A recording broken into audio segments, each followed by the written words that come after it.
მალე ბათუმის სპორტი მსოფლიოს მსხვილ საკრუიზო ქსელში ჩაერთვება. შესაბამისი ხელშეკრულება ამერიკულ საკრუიზო ბრენდ როიალ კარიბიენთან დღეს გაფორმდა. ხელშეკრულებას ხელი აჭარის მთავრობის თავმჯდომარემ და კომპანიის ვიცე-პრეზიდენტმა მოაწერეს. პროექტი პორტის ინფრასტრუქტურისა და სერვისების საერთაშორისო სტანდარტებთან შესაბამისობაში მოყვანასაც გულისხმობს. თემას პირდაპირ ეთერში ნათია შავაძე განაგრძობს. ნათია, რას ითვალისწინებს მემორანდუმი და რა პროცესები უწევდა მის გაფორმებას წინ? ურთიერთთანამშრომლობის მემორანდუმის გაფორმებას წინ უსწრებდა აჭარის მთავრობისა და საკრუიზო ოპერატორი კომპანიის წარმომადგენლების შეხვედრა, რომელიც რამდენიმე თვის წინ მაიამიში გაიმართა და როიალ კარიბიენის ვიცე-პრეზიდენტის წარმომადგენლის ვიზიტი ბათუმში სწორედ აღნიშნული მოლაპარაკებების საპასუხო ვიზიტია და აღნიშნული ვიზიტის ფარგლებში ქალაქის რეალური პოტენციალის გაცნობის შემდეგ მოხდა სწორედ საბოლოო გადაწყვეტილების მიღება აღნიშნულ ხელშეკრულებაზე ხელის მოწერისა, დოკუმენტზე ხელის მოწერის შემდეგ უკვე დაიწყება უშუალოდ ბათუმის სპორტის განვითარების პროექტის გეგმის შემუშავება, ხოლო პროექტის შემუშავების შემდეგ უკვე მისი განხორციელება დაიწყება. თანამშრომლობის მემორანდუმის ტექსტის ქვეშ დასმული ორმხრივი ხელმოწერა ბათუმის სპორტის ახალი შესაძლებლობების დასაწყისი უნდა გახდეს. მემორანდუმი ბათუმის როგორც მსხვილი საკრუიზო პორტის განვითარების პროექტის საფუძველია. ქართულმა მხარემ მსოფლიოს ერთ-ერთ უდიდეს საკრუიზო კომპანიასთან, როიალ კარიბიენთან თანამშრომლობის საფუძველზე პორტის ინფრასტრუქტურის განვითარება უნდა დაიწყოს, რის შემდეგაც ბათუმი მსხვილი საკრუიზო გემების მარშრუტში აღმოჩნდება. შევთანხმდით, რომ ერთობლივად დავიწყოთ მუშაობას, თუ როგორ მოვიზიდოთ, როგორ გავხადოთ ბათუმი მიმზიდველი საკრუიზო გემებისთვის. ამისთვის მართლა ერთ დღეს ყველაფერი არ გაკეთდება, ამისთვის არის დასაწყისი მუშაობა და ეს პირველი დღეა და საწყისი პერიოდია, როგორ უნდა გავაკეთოთ ჩვენ ეს ყველაფერი. ამისთვის, რა თქმა უნდა, პირველ რიგში არის დასაგემი ახალი პორტი, ახალი საკრუიზო გემების პორტი, იმიტომ რომ უნდა აკმაყოფილებდეს იმ საერთაშორისო სტანდარტებს, რომელიც არის დღევანდელ დღეს და ამის შემდეგ, რა თქმა უნდა, დიზაინის შემდეგ, ან და პროექტების შემდეგ ჩვენ დავიწყებთ ფიქრს, თუ როგორ მოვიზიდოთ დანარჩენი გემები. I'm happy to be a guest of the chairman. We've been exploring and ფიქრობ ბათუმს საინტერესო და მიმზიდველი პოტენციალი აქვს სამომავლოდ საკრუიზო ტურიზმის განვითარებისთვის. ამ ეტაპზე ბათუმის პორტს მცირე ზომის საკრუიზო გემების მიღების შესაძლებლობა აქვს. როიალ კარიბიანი კი, რომელიც ბრენდ საკრუიზო კომპანიებს წარმოადგენს, დიდი გემებით ახორციელებს კრუიზებს. დღევანდელი შეხვედრის მიზანი სწორედ ის არის, რომ დაიგეგმოს ერთობლივი პროექტი, რომლის შედეგადაც ბათუმის პორტის ინფრასტრუქტურა მზად იქნება მსხვილი საკრუიზო გემების მისაღებად. ინფრასტრუქტურის გარდა ვიმუშავებთ პრომოუშენისა და მარკეტინგის მიმართულებით, რათა ბათუმი წარმოადგინოს როგორც მიმზიდველი ადგილი საკრუიზო ტურიზმისთვის. სამუშაო რამდენიმე წელზეა გაწერილი, თუმცა დღევანდელი და რამდენიმე თვის წინ მაიამიში ჩვენი შეხვედრა საფუძველია იმ სასარგებლო თანამშრომლობის, რომლის მიზანსაც ბათუმის სპორტის განვითარება წარმოადგენს. პროექტის დასრულების შემდეგ ამ პორტში საკუთარ გემებს არა მხოლოდ ჩვენ, არამედ საკრუიზო ბიზნესში ჩართული უამრავი კომპანია შემოიყვანს.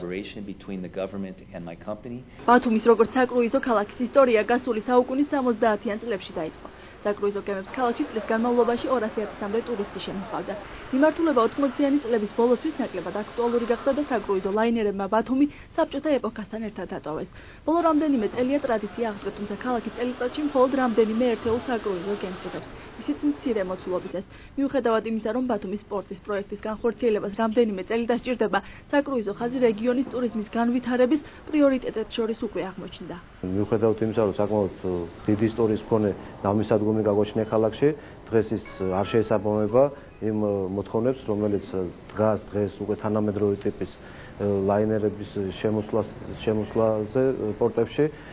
დღეს დაახლოებით 400 მეტრიანი გემებიც კი შედიან სხვადასხვა საკურორტო ქალაქებში. ამას რამოდენიმე ალბათ წელი დაჭირდება, მაგრამ ქალაქისათვის იქნება საკმაოდ წარმატებული პროექტი. იმიტომ რომ თუ დღეს ჩვენ ვაფიქსირებთ, რომ რეგიონში დაახლოებით მილიონამდე ტურისტი შემოდის, ამ თემის გააქტიურებით ალბათ ამ ციფრის 50%-ის ვიზიტორის შემოყვანა მხოლოდ შეუძლიათ საკრუიზო ლაინერებს.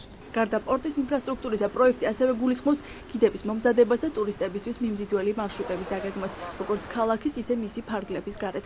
ქართული მხარე როიალ კარიბიენთან თანამშრომლობის შედეგებს პროექტის დასრულებამდე გაცილებით ადრე, უკვე მიმდინარე წელსაც ელოდება. ეს არის ფაქტურად იმის წინაპირობა, რომ ძველი ბათუმის ტერიტორიაზე ობიექტებმა მიიღონ დამატებითი შემოსავლები, ბათუმი უფრო მეტმა უცხოელმა ტურისტმა გაიცნოს. ეს მემორანდუმი, რომელიც დღეს გაფორმდა, საბოლოო შედეგს გამოიღებს 1-2 წლის შემდეგ, თუმცა მანამდე ის, რომ ჩვენ როიალ კარიბიანთან გვაქვს ასეთი ურთიერთობა, დადებით საიმიჯო გავლენას მოახდენს სხვა საკრუიზო გემებზეც, რომლებიც უკვე წელს გეგმავენ შავ ზღვაზე კრუიზებს. დარწმუნებული ვარ, მომავალ წელს უკვე გაიზრდება კრუიზების რაოდენობა ბათუმში. როიალ კარიბიანის შავი ზღვის აუზის საპორტო ქალაქებით დაინტერესება ხმელთაშუა ზღვის საკრუიზო ხაზების გადატვირთვამ განაპირობა. ამიტომაც ამ ბაზრის ნომერ მეორე მოთამაშისთვის ალტერნატივა შავი ზღვა. 1968 წელს დაარსებული კომპანია როიალ კარიბიანი ამ დროისთვის 5 უმსხვილეს საკრუიზო ხაზს აერთიანებს. მსოფლიოს უდიდესი საკრუიზო ლაინერების ათეულში 7 გემი სწორედ ამ კომპანიის საკუთრებაა. ათეულს Oasis of the Seas ლიდერობს, რომლის სიგრძე 360 მეტრია და ერთდროულად 6000 ტურისტის გადაყვანა შეუძლია. არ არის გამორიცხული სულ მალე მისი ნახვა ბათუმის პორტშიც გახდა შესაძლებელი.